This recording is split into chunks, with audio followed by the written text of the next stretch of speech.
Hola, muy buenas noches. Bienvenidos una vez más a Miraflores TV Digital. Soy Rosana Debut y estamos haciendo escala aquí en Miraflores. Hoy vamos a comenzar a tratar un tema bastante interesante, ya a puertas de celebrarse un año más sobre los derechos de la mujer. Yo creo que sobre nosotras las mujeres tenemos mucho que conversar, mucho que hablar. Hemos bregado muchísimo para llegar a tener los derechos que hoy tenemos. Sin embargo, sentimos que algo ha fallado y algo ha fallado en la sociedad. Algo nos está fallando. Hace unos días hemos sido testigos, todo el país ha sido testigo de los favores amicales, del acceso al poder, no acerca con la, digamos, con la obtención de favores amicales. No quisiera hablar más allá, amicales, de una niña de recién salida del colegio que consigue un cargo en las más altas esferas del Estado y que tiene además conversaciones con un premier, que ahora es premier, antes de que fuera premier, era nada más, nada menos que el abogado de la segunda vicepresidenta de la República, conversaciones con un ministro, conversaciones con otro personaje también que era un alto ejecutivo del Estado, y va haciéndose de la carrera y posteriormente logra ser la protagonista de todo un escándalo que se llevó abajo a un premier. Entonces, nosotros hasta este punto podemos pensar qué hemos hecho los peruanos por lograr tener derechos. Esta niña fue realmente abusada, digamos, desde el punto de vista psicológico, desde el punto de vista legal, ya es una mayor de edad, ¿no? ¿Cuántas personas hay así en el aparato del Estado? ¿Cuántas mujeres creen que solamente siendo amigos, teniendo amiguitos, pueden alcanzar algún lugar preponderante, digamos, en las esferas estatales, en las esferas, no sé, laborales? ¿Cuántas? ¿Qué es lo que estamos haciendo? ¿Cómo hemos comenzado nosotros con la lucha, digamos, por los derechos de la mujer? Hoy tengo como invitada a María Teresa Montes. María Teresa Montes es ex magistrada, ex directora del INAVI, fue magistrada de derechos de la mujer, digo, de familia, consecuentemente los derechos de la mujer. Yo creo que es un tema que tendríamos que coger nosotros así, no con pinzas, pero sí hemos pensado en que podríamos iniciar una serie de conversatorios acerca de dónde hemos llegado, a dónde queremos llegar. Es cierto que los derechos se nos están apoderando única, los derechos sociales creen que son digamos, de propiedad de un cierto sector ideológico. No, no es así. ¿Qué ha hecho el Poder Judicial? ¿Y qué hace el Congreso? ¿Qué hacemos nosotros los peruanos y desde cuándo? Creo que hoy día comenzamos a tratar este tema de una manera un tema bastante sensible, pero tratarlo de una manera coherente, digamos, seria, sin un tinte político definido, ¿no? Bienvenida, María Teresa, gracias por estar con nosotros aquí en Miraflores TV Digital. Hoy día iniciamos estas conversaciones y, digamos, este tema que es tan importante, ¿no? Y he querido, claro, me vas a disculpar, María Teresa, he querido hablar de esta niña, sabemos nosotros quién es, porque es una niña para nosotras todavía, ¿no? ¿Cuántas chicas hay así que creen todavía, no creen que nosotras tenemos los mismos derechos que los hombres a surgir? ¿Por qué tenemos que hacer favores amicales, entre comillas, ¿no? Para tener y alcanzar, digamos, alcanzar un lugar preponderante en altas esferas del Estado o políticas. ¿Qué piensas? Bueno, es evidente, todo lo que ha pasado en estos días ha sido de alta intensidad. Más allá del aspecto sentimental que pueda haber, que es, bueno, no tiene por qué ser materia de alguna discusión, pero sí llama la atención que cuando han entrevistado a los hombres que han estado relacionados con ella, la han disminuido fuertemente, ¿no? Claro. Es un aspecto casi como una cosificación. Claro, es que estaba Y no le dan cosificada. ninguna importancia, ninguna posibilidad de haber tenido, digamos, una relación, no solamente lo ha negado todo. Entonces, quien realmente queda en evidencia son ellos, ¿no? Con una actitud absolutamente pues machista, que desprecia todo aquello que haya sido relacionado con esta joven, más allá de todos los cuestionamientos que pueda haber, qué sé yo, sus relaciones laborales o de lograr algún objetivo a través de ellos, pero lo que llama la atención es la forma como se refieren a ella cuando son entrevistados, ¿no? Todos lo niegan. Todos. No solamente la niegan, sino que La ningunean, digamos, ¿cierto? se refieren a ella como nadie, ¿no? O sea, no tiene ninguna importancia, es una mujer que, bueno, fue circunstancial, qué influencia podría tener, etcétera. Pero todos han tenido algo que ver con ella. Hasta Entonces, una- la situación es una clara muestra de cómo está aún la situación de la mujer en general. Además que ¿no te parece a ti que es una clara muestra del machismo que aún existe y sobrevive en nuestro país? Sin ninguna duda. Un maltrato total y absoluto a los derechos de la mujer. Una niña maleducada, vamos, porque le ha faltado los valores suficientes como para hacerse realmente notar y sentir como persona. Es decir, ¿cuáles son nuestros errores? ¿En qué está fallando el sistema en este sentido? ¿Por qué no estamos empoderando a la niña? ¿Por qué estamos dejando que la niña crezca y se convierta en la mujer cosificada de una parte o maltratada de otra? O, como vamos a tratar, si podemos, y Dios lo permite, tratar el tema también del feminicidio, ¿no? Porque una cosa lleva a la otra, ¿sabes? Yo al menos creo esto, que una cosa va llevando a la otra, en cuanto a educación, en valores. ¿Por qué hemos permitido nosotros también, toda la sociedad en su conjunto, que la lucha, digamos, por los derechos de la mujer se crea que se haya ideologizado, que pertenece a una determinada ideologización, a una determinada idea política? Sí, yo te felicito por esta iniciativa para dividir el tema, el gran tema de la mujer alrededor de este día que está dedicado a tocar, ¿no?, todos sus derechos en el Día de la Mujer y que se haga desde una perspectiva amplia.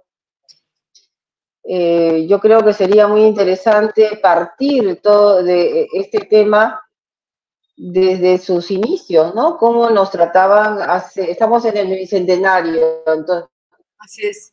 entonces, ¿qué pasaba con nosotras hace 200 años? ¿Qué ocurría con las mujeres privadas de libertad, por ejemplo, ¿no? En ese entonces. ¿Qué pasaba con la escolaridad, con la educación, con el pensamiento liberal, con las mujeres que se atrevieron a formar tertulias literarias para hacer de este lugar o de este espacio una liberación y un lugar donde poder expresarse en el arte, desplegando todos sus talentos e inteligencia hasta lograr una libertad, digamos, literaria, pero importante, ¿no? O sea, la mujer salió de los límites domésticos, del ideal de la madre y del ama de casa para ser alguien que también podía producir, digamos, una belleza literaria, una educación exquisita, un talento que ha sido negado por siempre. Aparte de ello, no olvidemos a las tapadas, ¿no?, que fue una expresión muy limeña, pero que a través de esto eran libres, ¿no? Claro, claro. No solamente eran libres, podían performar en todas partes, salían, como dices tú, de la esfera del hogar al cual eran confinadas, ¿no? ¿Sabes? Bueno, eran admiradas, hijos, envidiadas por no, otras mujeres en el mundo, así es, porque ellas tomaban una libertad que no podían hacerlo abiertamente. No olvidemos también que estas mujeres contribuyeron enormemente con la gesta emancipadora. Fueron el brazo derecho de los hombres que lucharon por la emancipación. De hecho, muchas de ellas fueron luego condecoradas con la Orden del Sol del Perú de manos de José de San Martín. Mira, Eso es algo que, por ejemplo, ¿no? José de San Martín fue un hombre extraordinario, fue quien instaló esta orden en el Perú, pero en la primera ceremonia que hubo, condecoró a 33 mujeres y de todos los niveles sociales. Entonces ya había, digamos, una apreciación sobre el valor que las mujeres tuvieron en el proceso de independencia. El presidente Castilla fue otro personaje de la mayor importancia que también pensó en la escolaridad de las mujeres. Y andando en el tiempo, bueno, luego se formó el feminismo y la liberación de la mujer, digamos, de las paredes estrictamente domésticas para pasar a ser dueña de su situación, de su independencia económica, ¿no? Dueña de su voto, ¿sabes? Poder votar. Dueña de su voto más adelante, claro. Yo creo que esa fue la parte más importante, ¿no? La que sí yo también puedo decir. Hubo, sin duda, toda una lucha en 200 años para lograr ubicarnos en un espectro mayor que el del hogar. Así, eso es lo que te quería decir. Hay muchas personas que se dejan engañar, Mar, muchísimo. ¿Sabes cuál era la estrategia? Y yo creo que esto hay que decirlo siempre. La estrategia era que tú tengas muchos hijos y que te dediques a tus hijos y que estaba mal que salieran, que estaba mal que tuvieras amigos, que se veía mal, uy, ¿qué hago en la calle? Me siento mal, tengo amigos. No tenías amigos, no tenías nada. Solo tenías que adorar a este hombre y a los hijos. Y él te llevaba a querer a los hijos mientras él estaba presente. Ojo, muchas veces estos hombres se ausentaban de casa, pero ya te dejaban a ti enganchada con una recatafila de nietos.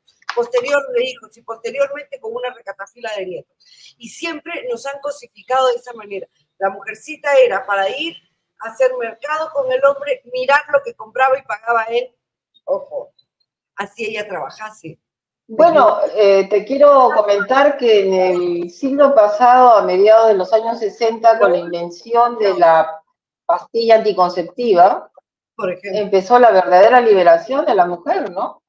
Más allá de las ideas, de la educación y todo esto, fue una herramienta eficaz para planificar el número de hijos que quisiera tener. Es algo que es innegable, es un antes y un después, ¿no? Sí, efectivamente, marcó un antes y un después. Sí, así es. No obstante ello, no hemos salido del machismo todavía, ¿sabes? Es una pena. Yo haber comprobado una situación tan triste y degradante como la que se ha dado con este premier, que no importa si ha sido ahora, en el 2021, una situación tan degradante para una mujer, veo que en realidad hemos generado derechos, hemos avanzado en derechos, somos igualitarios en derechos.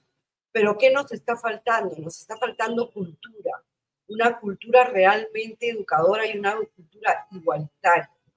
Pero ya basta también de ONG, basta de consultorías, basta de esto. Esto no solamente no nos ha dejado avanzar, sino que además hemos retrocedido y es innegable esto. Ellas siempre dicen, y ellos, no hemos avanzado, quizás en derechos, pero personalmente siento que no, porque lo que ha pasado con esta niña pasa en todas las provincias del país, ¿sabes? Y segura, además, viene, es decir, cosificada totalmente. ¿Cuántos casos de violencia sexual estamos viendo? Dime, violencia en grupo, además. Claro, ¿Qué nos se ha invisibilizado su rol de manera, pues, permanente, ¿no? Yo lo que quería comentar antes de avanzar en toda esta nueva, digamos, realidad que vemos y que de algún modo también está la legislación acorde con las expectativas, digo la legislación, expectativas de proteger los derechos de las mujeres y de su entorno familiar. En el pasado, ¿qué ocurría, no? Tú eres abogada y sabes bien que en el Código Civil de 1852, por ejemplo, habían 11 causales de divorcio, pero todas atribuidas a la mujer y una sola al varón. Así es. ¿Ya? Y las cárceles. Las cárceles, bueno, ¿quiénes ingresaban a las cárceles, no? Hubo varias, ¿no? La cárcel de Guadalupe, después el Panóptico, la de Santo Tomás y las Hermanas del Buen Pastor. Pero casi todas eran, digamos, estereotipadas, ¿no? Sobre los roles de género. Digamos, los crímenes por los cuales se internaba o se privaba de libertad a una mujer, ¿cuáles eran? En ese momento, por ejemplo, ahora, el mayor número lo da el tráfico de drogas. Pero en el pasado, que no existía este problema, ¿qué era lo que las llevaba a que las privaran de libertad, ¿no? ¿Qué delito? Bueno, la miseria al principio, la pobreza, el robo para subsistir, algunos homicidios, la vagancia que llamaban, ¿no? Y la prostitución. Eso era. También la población penitenciaria era mínima, pero en donde ellas estuvieron privadas de libertad, ¿qué pasó? Por ejemplo, en el Panóptico de Lima, que estuvo ubicado donde actualmente está el Real Plaza, ¿no? El Hotel Sheraton, eran pocas mujeres, tenían su propio pabellón, pero estaban obligadas a hacer labores, digamos, domésticas. O sea, ellas planchaban, lavaban la ropa de todos los internos, de los empleados, y tenían que cocinar y todo, o sea, gratis, ¿no? Ya, esa era su labor, para eso existían las mujeres. Y no me puedo ni imaginar otras cosas que pasaba con ellas, ¿no? Con el mayor de los abusos. El mayor de los después, bueno, ya se crearon más adelante las cárceles para mujeres o las secciones para mujeres. En Lima tenemos una destinada exclusivamente para mujeres, pero en el pasado nunca se le prestó realmente interés en desarrollar una política penitenciaria a favor de las mujeres. Todo estaba dirigido a los hombres, ¿no? O sea, que se puede decir que había una política penitenciaria, porque entre el látigo y los castigos severos no había nada que se pensaba en rehabilitar. Entonces, ¿qué pasaba con ellas, no? Nada, pues eran sirvientas. Las congregaciones religiosas, que fueron también como invitadas por los gobiernos para poder hacerse cargo de mujeres pobres privadas de libertad, desarrollaban a estas mujeres pobres para su rol de empleada doméstica. O sea, era una especie de agencia de colocación laboral, ¿no? ¡Qué horror! ¿Sabes qué es la primera vez? Primera vez que hablo de las mujeres realmente que sufrían cárcel en tiempos, pues en 1900, antes de 1900. Estoy hablando desde 1821, cuando llegó José de San Martín, claro, hasta, bueno, 100 años más, ¿no? Entonces, ¿qué ha pasado? Evolucionó, pero yo creo que más llevado por las circunstancias que por realmente una política penitenciaria, ¿no? Siempre el número de mujeres privadas de libertad ha sido menor que el de varones. Claro. Hoy mismo lo podemos ver.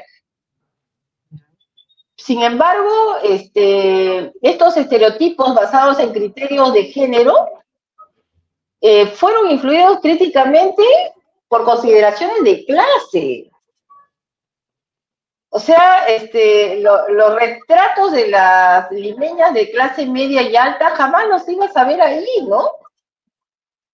¿No caían presas o qué? Las mujeres del pueblo, de la clase baja, prejuiciosamente se pensaba que estaban llevadas a caer siempre en la mendicidad, en la prostitución o en la delincuencia. Como en la Y que época... estaban predispuestas por la naturaleza a eso, ¿no? Entonces, ¿qué normas había alrededor de esto? El ministro Pasoldán, ¿no? Fue de visita a Estados Unidos, estoy hablando de 1864, para ver un modelo de cárcel en Estados Unidos. Y llegó acá con la idea del panóptico, ¿no? Que también es digamos, fue un modelo francés. Ya. Pero nunca pensaron las mujeres, en ninguno de los momentos. Llegó la teoría lombrosiana, que menos mal digamos, en el Perú no se aceptó, y siguió siempre pensándose alrededor de los varones, pero nunca de ellas. Entonces,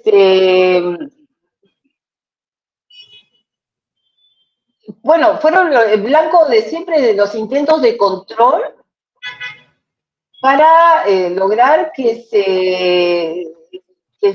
fueran finalmente ubicadas laboralmente, si se puede decir laboralmente, ¿no? Aunque la retribución que pudieran recibir, dudo que haya sido, pues, económica, ¿no? O sea, a los hombres sí se les pagaba por el trabajo que realizaron. Luego que salían, pero... Mujeres no.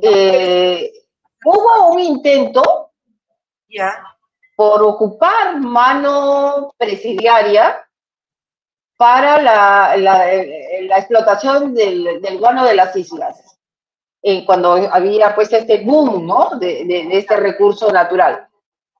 Pero no hubo suficiente mano de obra, ¿no? Así que fue desestimada y continuaron con la mano de obra de los culis, que eran otros esclavos, ¿no? Oye, y después fueron usados para la construcción de los rieles en la instalación de los trenes. Ya, ahí también hubo participación de hombres privados de libertad. Pero de mujeres... Entonces todo el mundo usa un negocio alrededor de ello, ¿no? Bueno, sí, en los hombres privados de libertad. ¿Y cuándo es que existe una cárcel para ellas, por así decirlo? Ya con la construcción de Santa Mónica. Ah, recién, entonces, estamos hablando... Claro, porque antes estaban divididas en las cárceles de hombres y en secciones para mujeres. Como te comento, la antigua cárcel del Panóptico tenía pues una sección para mujeres que también tenían hijos, ¿no? O sea, estaban encerrados junto con ellas. Y como te he comentado, pues hacían las labores de cocina y de lavado y planchado, que era natural, ¿no? Que lo hiciera. ¿Qué tal raza? O sea, sí, ¿qué tal raza? ¿Qué tal raza, de verdad? Sabes que no me había percatado nunca de ese tema, te agradezco. Sí, es un tema que poco se comenta. También. Pero es importante saberlo porque cómo nos ubicamos en el contexto actual, qué ha pasado a lo largo del tiempo, cómo se ha ido evolucionando, digamos, los derechos. Se habla de los derechos de las mujeres, pero hay un aspecto como tan terrible, tan sórdido, sí, tan denigrante, que encerraban a una mujer porque se dedicaba a la prostitución. Y había que golpearla, había que someterla a una serie de rigores, y que simplemente pues estaban convencidos, porque estaban convencidos que cuando se abrieran las puertas y salieran en libertad iban a continuar haciéndolo. O sea, porque él estaba dentro de su naturaleza. Caramba. Entonces, este tipo de cosas han ido ocurriendo a lo largo del tiempo, ¿no? Dime, Mapi, y los avances de los derechos de la mujer en todo este tiempo, ¿cómo crees que han habido? ¿Cómo crees que hemos avanzado. Para mí, en realidad, hemos avanzado en derechos.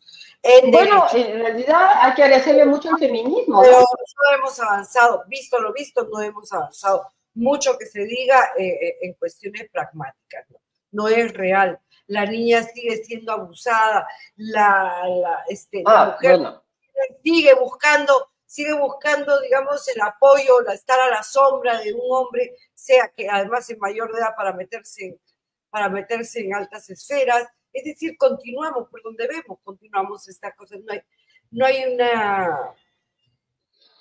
creo que hayamos avanzado mucho. Es cierto que hemos avanzado en derechos. Somos igualitarios todos, ¿me entiendes? Pero, ¿qué crees tú que es lo que nos falta a nosotros? A nosotras las mujeres. ¿Qué nos falta? Confiar más en nosotras mismas. Darnos Bueno, fe, es un aspecto cultural muy enraizado. Una mujer siempre, generalmente la que más ataca a una mujer es la otra. Donde vayas, ¿sabes? Dicen que el que más ataca a un peruano es un peruano, pero no, donde vayas. Siempre somos mal juzgadas por nosotras mismas.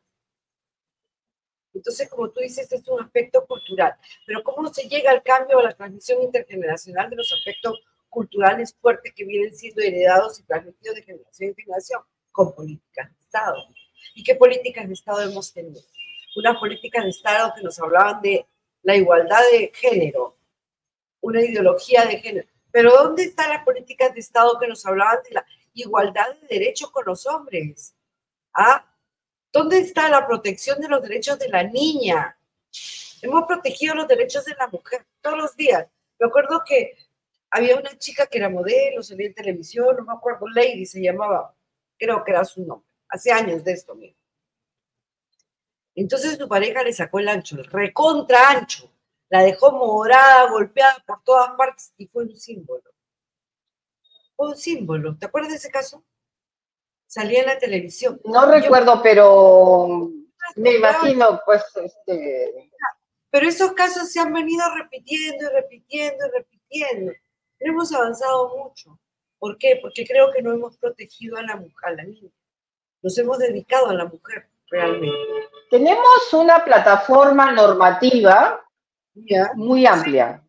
Así es, efectivamente. La aplicación de esto ya se puede contrastar con la casuística y la jurisprudencia que ha creado a lo largo del tiempo, que tiene ya en vigencia estas normas.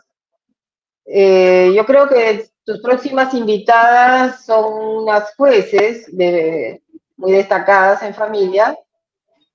Ellas podrán comentarnos con amplitud lo que, digamos, se ha logrado a través de este tiempo de vigencia de estas normas, ¿no? Pero lo que en suma la población quiere es efectividad. Que, digamos, los derechos se respeten realmente. Y no solamente por parte, digamos, de los miembros de la sociedad o los miembros del hogar, sino que las instituciones hagan su tarea. Que reconozcan el tema igualitario, sin privilegios. No queremos privilegios, queremos igualdad. Queremos que no nos cosifiquen, queremos que no cosifiquen a nuestras niñas, a la juventud, o sea, que no utilicen a los jóvenes de 14, a las jóvenes de 14, 15, 12 y 13 años para andar a tirar piedras en las manifestaciones y decir que están ejerciendo su derecho. No tienen derecho todavía, sino que respetemos el derecho de las niñas y de los niños a poder formarse ideológicamente, ¿me entiendes? A poder respetarse entre sí. Eso a no ser utilizados ideológicamente también. Porque sabes que una mujer que respeta, que habla sobre los derechos de la mujer, dicen ya, o es feminista, lo cual no sé si está visto bien o no, ¿ok? O es comunista, siempre tiene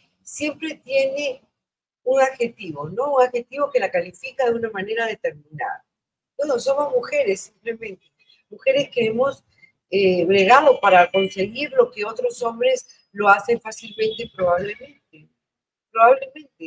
¿no? Yo he seguido varias carreras universitarias, las he culminado todas, y sí, yo creo que a los hombres en mi época también les era más fácil. Y ahora también vemos el copamiento del Estado, ¿no? Y las empresas públicas también. Hemos avanzado. No es que no nos conformemos y que no haya lo suficiente todavía. ¿Cuál es el trato de la mujer en el Poder Judicial? Pues? Estamos avanzando. Bueno, ¿Qué está pasando? hasta hace unos años era la presencia femenina en la Corte Suprema era casi nula, recordarás, ¿no? Sí, claro. Ahora está integrada por varias mujeres, inclusive hemos tenido la primera presidenta de la Corte Suprema y del Poder Judicial, la doctora Barrios. Y ha crecido el número, digamos, de integrantes también de las Cortes Superiores, de las presidencias de las Cortes Superiores, en el propio Ministerio Público de una importante cantidad de mujeres, ¿no? Pero efectivamente, ¿qué está faltando, no? ¿Qué está faltando para que esta integración sea más igualitaria? Yo creo que lo que está faltando es desideologizar el tema, para que todas participemos, todas. La señora ama de casa, ¿me entiendes? La chica que está en la universidad, la que quiere entrar a estudiar educación superior, quizás la que va a salir del colegio, todas, pero no ideologizar un tema o pretender de que el tema del, digamos, del reconocimiento o de la efectivización, porque reconocimiento hay, la efectivización del goce de los derechos de la mujer, ojo, del goce de los derechos a no ser maltratada, a ser cuidada, querida, amada. Entonces, eso, por ejemplo, debería de, ¿no te parece a ti que ser más participativo, más coherente? Deberíamos de tener programas a nivel del Estado, la sociedad civil, pero no cuando un cierto sector de la población se apodera digamos, de una lucha, la ideologiza, sucede lo que está sucediendo. Retrocedemos, no es participativo, no todos participan, ¿entiendes? ¿No crees que sería también una parte de eso? Bueno, si te entiendo, en realidad es un compromiso social, ¿no es cierto? Sí, así es. Que debería llevar a que todo esto funcione bien. Yo quiero hacer énfasis nuevamente un poco en lo que ocurrió antes. Por favor. Por ejemplo, ¿no? Las primeras abogadas, las primeras médicos fueron mujeres extraordinarias, pero que recibieron el apoyo de sus familias. Claro, claro. Creían en ellas y estaban, digamos, en familias integradas por personas adelantadas a su época, ¿no? Tenemos a la primera doctora médico que fue aplaudida en el patio de letras de la Universidad de San Marcos cuando logró ella obtener su título de médico, ¿no? Laura Rodríguez Dulanto, que había nacido en Supe, la admiro mucho, realmente ella terminó su vida en el hospital 2 de Mayo, porque a pesar de todo el éxito que había tenido, solamente le permitieron practicar la obstetricia, o sea, y ser ginecóloga, no podía atender a hombres. ¡Qué horror! La doctora Laura Rodríguez, ¿no? Yeah. Después, una colega nuestra que fue cusqueña y que fue la primera, digamos, estudiante de Derecho porque no llegó a recibirse de abogada, ¿no? Trinidad Hernández, ella nunca se recibió de abogada, pero por solidaridad con las mujeres. Porque si bien el presidente Pirola le había autorizado a que sustente su grado para obtener su título de abogada en la Universidad de San Antonio Abad del Cusco, ella se negó porque le dijo que la resolución que le habían enviado solamente la autorizaba a ella, pero no al resto de las mujeres. Es recién con el presidente Leguía que se permite el ingreso de las mujeres a las universidades. 1910, mira tú. Así es. Entonces, todo esto ha sido una lucha permanente, pero no podemos olvidar la lucha y el sacrificio de las mujeres que he mencionado, ¿no? Entre otras, ¿no? Las hijas del mariscal Cáceres, por ejemplo, grandes luchadoras, por lo menos una de ellas, gran luchadora. Sol Aurora Cáceres Moreno, ¿no? Ella fue una de las gestoras del feminismo, una gran luchadora y que logró, por ejemplo, entre otras cosas, que se legislara a favor de la infancia, ¿ya? Y a favor de las mujeres. María Jesús Alvarado también, una chichana, que hizo uno de los mejores discursos que se hayan dicho en el país respecto del valor de las mujeres, del respeto que se les debía y de sus derechos. Entonces, esto lo hizo un discurso en el segundo piso de la Biblioteca Nacional. Andando en el tiempo, tenemos por ejemplo, la primera juez, ¿no? Una doctora cuya historia la he buscado muchísimo y es tan difícil, sigo investigando y no encuentro aún información. Es el colmo que el Poder Judicial, por ejemplo, ese caso, machismo, no tiene registrada esa historia. ¿Quién es ella? ¿Quién fue la primera mujer juez del Perú? Es una buena pregunta, yo sí lo sé. ¿Quién fue? Cuéntame. Pero no tengo la información completa. Estoy trabajando en eso, ¿no? También, por ejemplo, la primera alcaldesa no fue Ana Fernandini Nadranco, la primera alcaldesa de Lima. No. Fue una señora que fue designada, no, en esa época las mujeres no votaban, pero fue en Puno. Antes, muchos años antes que la señora Fernandini. Y después, bueno, ya tenemos a las primeras ministras de Estado, ¿no? La de Educación y Salud, Hilda Urizar y Mercedes Cabanillas, que fueron ministras del presidente Alan García en su primer gobierno, ¿no? ¿Lo recordarás? Sí, claro. Fue toda una sorpresa porque eran las primeras mujeres que asumían una cartera ministerial. Sí, maltratadas también. Y después de casi 500 años, la Universidad de San Marcos tiene una rectora. Por eso, la lucha ha sido muy grande, pero más muy sacrificada. Contadas, como siempre, contadas y privilegiadas. ¿Entiendes? Ya en el siglo XXI, ¿qué nos está faltando?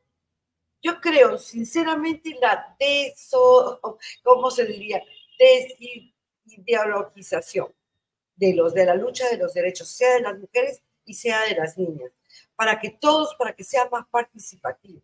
Yo, por ejemplo, con las comunistas no quiero participar, pero sí creo en los derechos de la mujer. He trabajado toda mi vida. Por supuesto.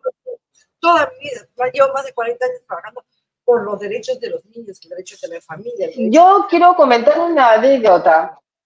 Dime. Hoy es el cumpleaños, bueno, mi madre hubiera cumplido años, ¿no?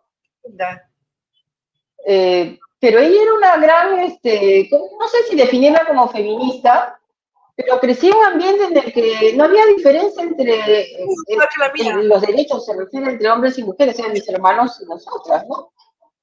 La anécdota es esta, ¿no? Una vez comentaban chismosamente, ¿no? Sobre una chica que había quedado embarazada y que, por supuesto, el novio había huido. Y ella estaba, pues, presente y les dijo, ¿y cuál es la novedad? Entonces le dijeron, ¿cómo que cuál es la novedad? Pues está embarazada, ¿no? ¡Qué barbaridad! Bueno. Le dijo, bueno, la novedad sería si me contaras que un hombre está embarazado. Claro. Así que cállense la boca, ¿no? Eso es real, yo lo oí, y de verdad que me quedé fascinada con su forma de pensar, que siempre puso orden. Y recuerdo que en la mina donde vivíamos, ella un par de veces intervino para que llevaran detenidos a maridos pegalones. En esas épocas no había pues la ley de protección que hoy hay y todas estas cosas, ¿no? Se tomaba esto como un pleito dentro del hogar. Era tan normal pegarle a la mujer, tan normal pegarle a los hijos, ¿sabes? Era tan natural el maltrato. ¿Cómo hemos podido sobrevivir a esa época? Yo no entiendo, de verdad, no entiendo cómo nosotras las mujeres no hemos sido lo suficientemente generosas con otras mujeres, porque aquellas que no hemos sufrido maltrato ni violencia, que vivimos de hogares igualitarios, ¿no? Como es el caso tuyo, mío, mi mamá también era una, digamos... ¿Recuerda, Rosana? No, pero... que a las mamás las premiaban como la madre del año en el Día de la Madre, a la que tenía más hijos. ¿No es cierto? Sí, sí, claro. O sea, era un mérito tener 10 hijos, 12 hijos. Un demérito tener amigos, ¿sabes? Un demérito tener amigas. La mujer machista no tiene amigas, ¿sabes? La que no se casaba hasta los 25 años se quedaba a vestir santos. Y era entonces todo eso ha cambiado, han sido pues estereotipos que se han ido superando. La educación ha hecho mucho también.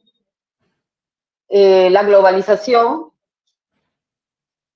ha permitido que las mujeres intercambien una serie de, digamos, de información que les ha permitido pues mejorar sus condiciones de vida, las oportunidades y sus expectativas a futuro, ¿no? Tenemos leyes, además, muy buenas leyes. Bueno, no sé, tenemos la ley de la compensación, se llama, esta ley por la cual tiene que tener un número determinado de mujeres en cualquier cargo público, ¿no? Un número alternativo, me parece, entre hombres y mujeres para el Congreso de la República, lo cual no me parece que debería ser por méritos personales.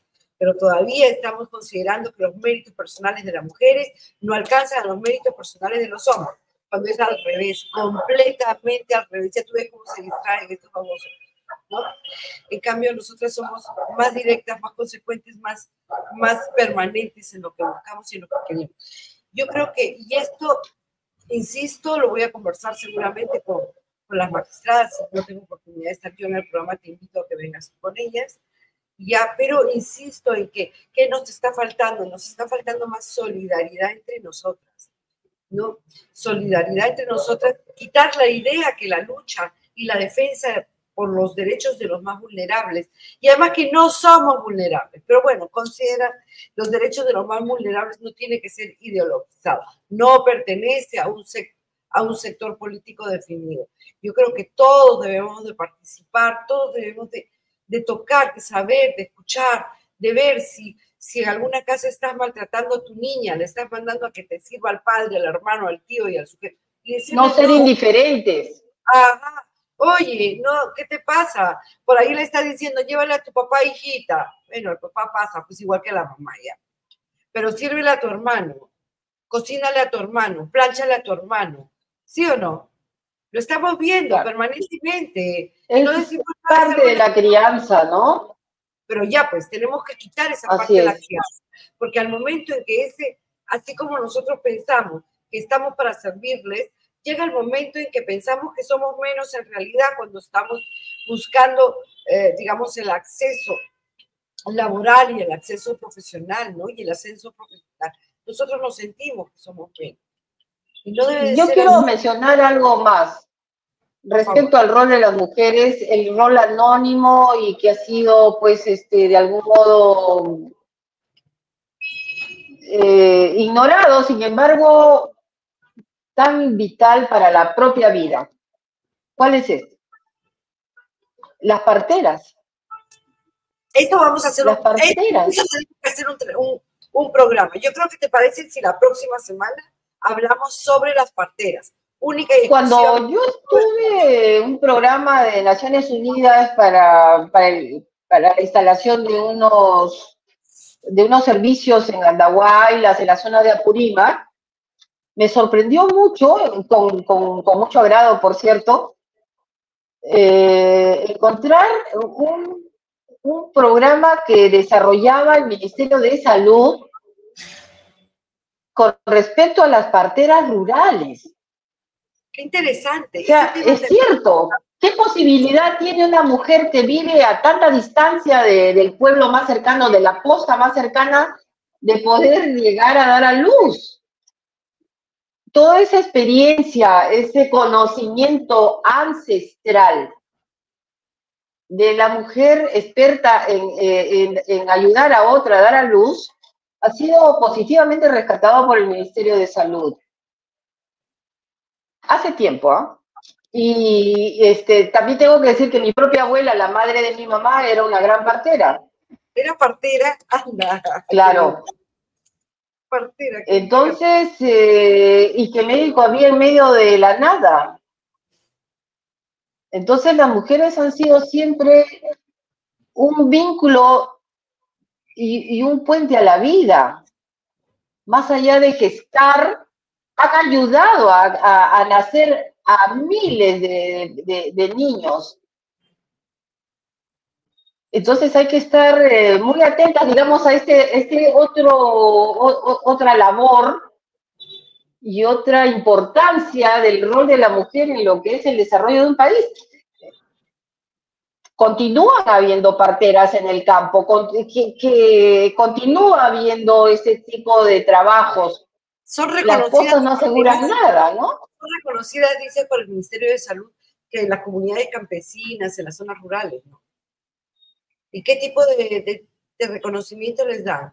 Un reconocimiento como la obstetra, no creo. ¿O sí? No, parteras. Solo parteras.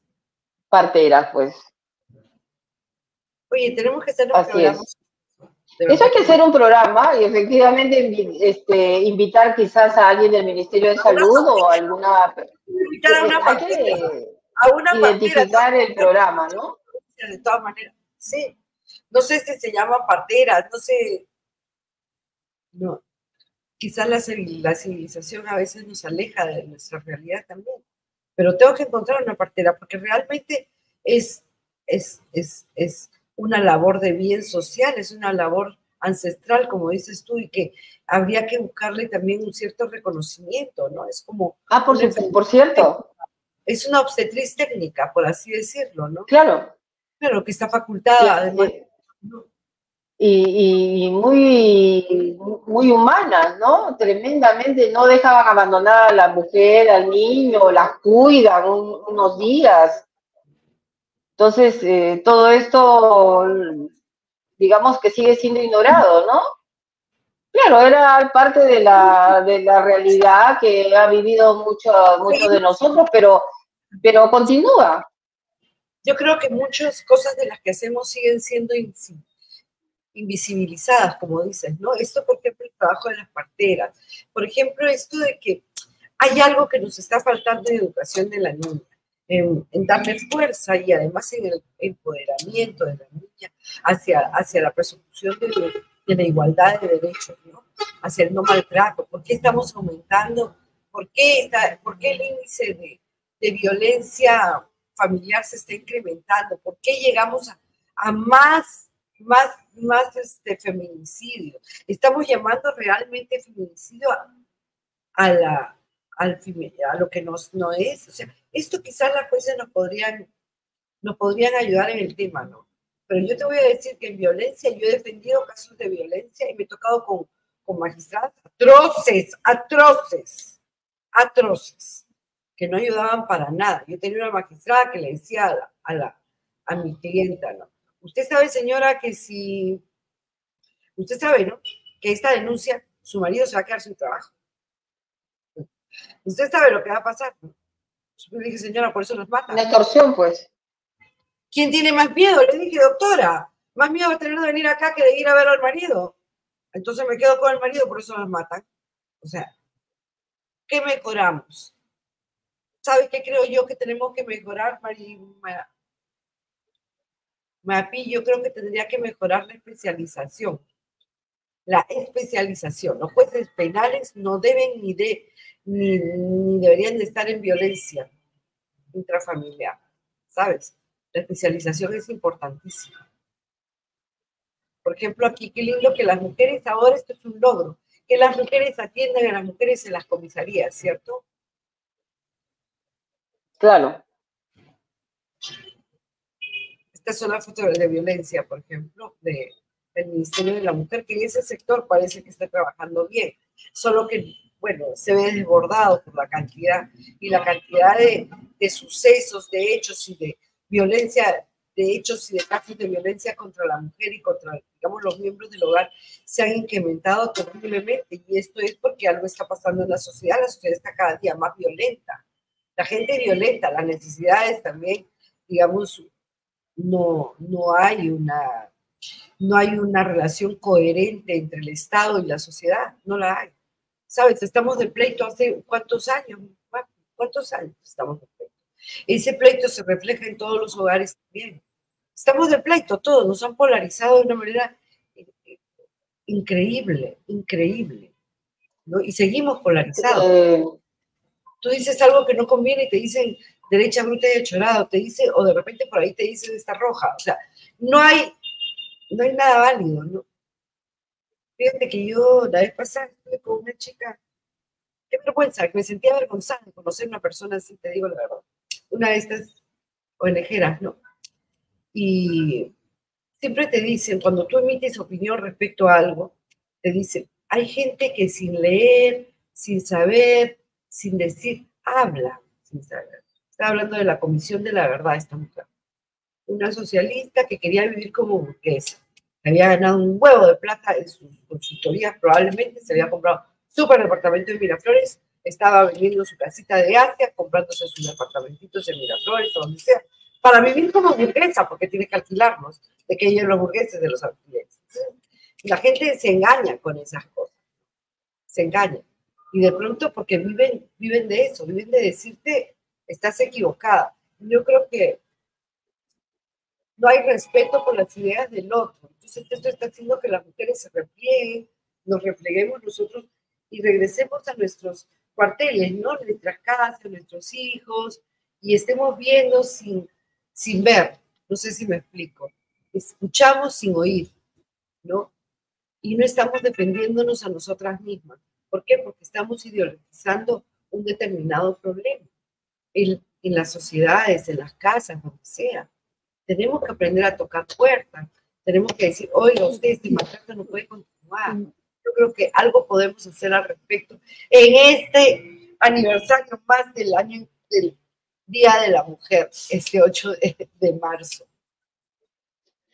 Mira, yo quiero mencionar algo que normalmente no se dice, pero